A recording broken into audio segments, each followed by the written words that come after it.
like to be educated, but I'm so frustrated. What's up, guys? This is Dr. G. I hope you guys are doing good. So today I will be talking about fellowships in family medicine. Before I came into residency, I will say that in medical school is not one of the things that a lot of people tell you about the fellowships that are available with family medicine.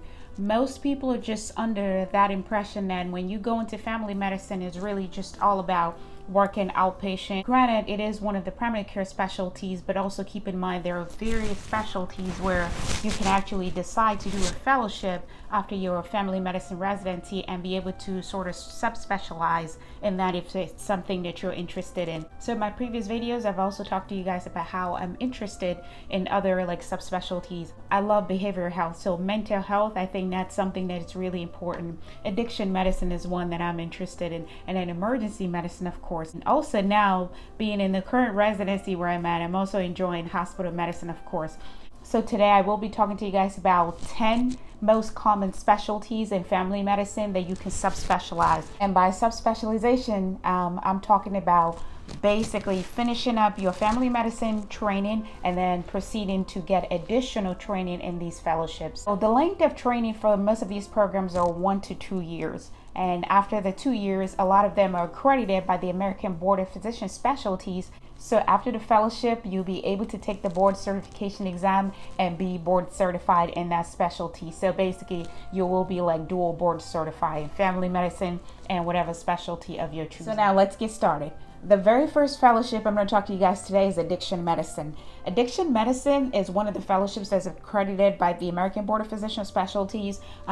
This basically, when you do this fellowship, most of them are usually about 12 months long. So after you're done with that, you're basically working in like management of patients who are going through any sort of addiction, so drugs, alcohol, any kind of substance abuse situation. You get the adequate specialty training to be able to manage these patients with substance abuse. The next fellowship I'm going to talk about today is emergency medicine fellowship. That is actually one of my favorites. I've told you guys that before. Of course, I have debated if I want to do emergency medicine fellowship beyond residency, and quite frankly, my hesitancy with that is mainly because I feel like I'm getting like solid, well-rounded training in my residency.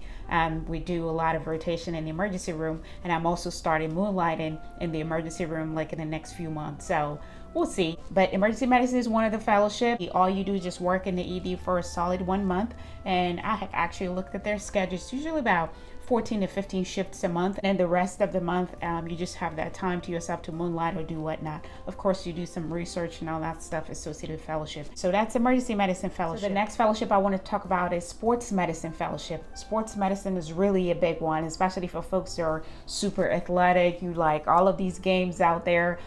This will be a good one for you. Actually, one of my colleagues, she's really big on that. She goes to all of the games and stuff.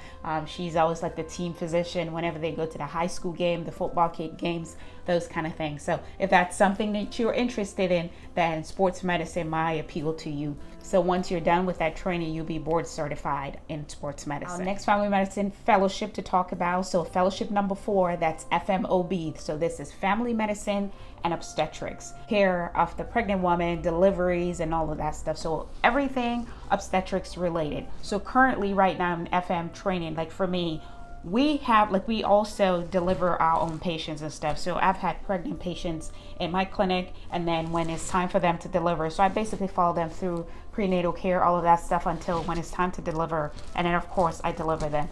Granted, we've done mainly just vaginal deliveries because there are a certain number of deliveries that we have to have before we're done with residency. But when you go into an OB fellowship, that's additional training. They even train them to do C-sections and other like complicated deliveries and whatnot. So if that's something that interests you, there is that option too. One of our current residents, she's actually matched into an amazing OB fellowship, and she'll be going on to do that like as soon as she graduates in the next 5 months. So our next fellowship is hospital medicine. That's also for folks like me who are enjoying hospital medicine right now and have been giving this a huge thought. I remember one of my videos I told you guys how I signed a contract for hospital medicine doctor just because I'm really starting to enjoy this hospital medicine thing, to be honest.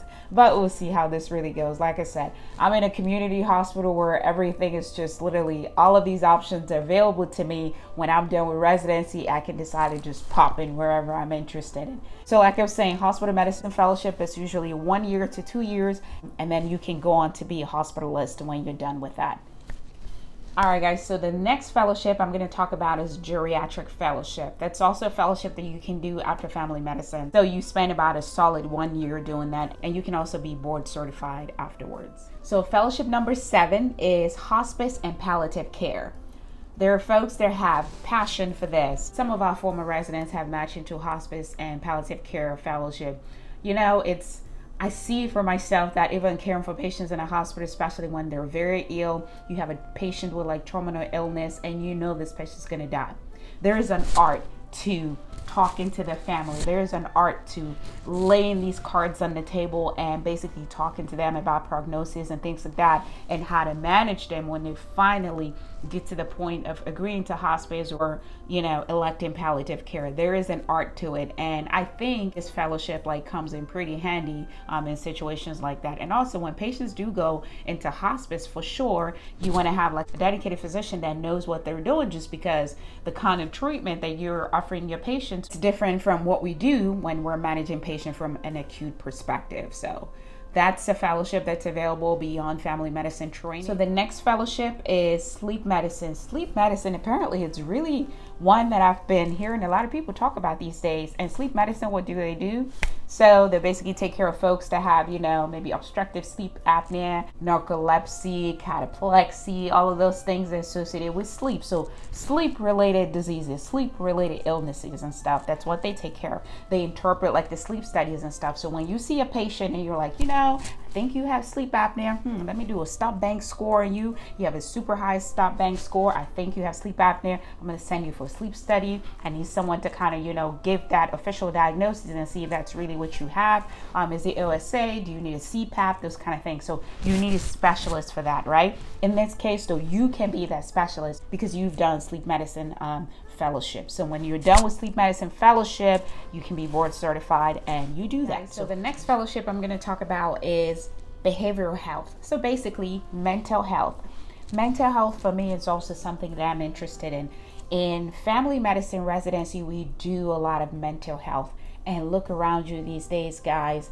Everybody needs some sort of mental health. Believe it. As I'm sitting here talking to you, I need me some sort of mental health. So the same way we work so hard to stay physically healthy, you know, exercising, doing all of these things to make sure we're healthy from a physical standpoint, I think also our mental health is critically important as well. The anxiety, the depression, the bipolar personality disorders, autism, you know, ADHD, all of these things out there. So behavioral health all around us. You have it in children, adolescents, you have it in adults, older adults.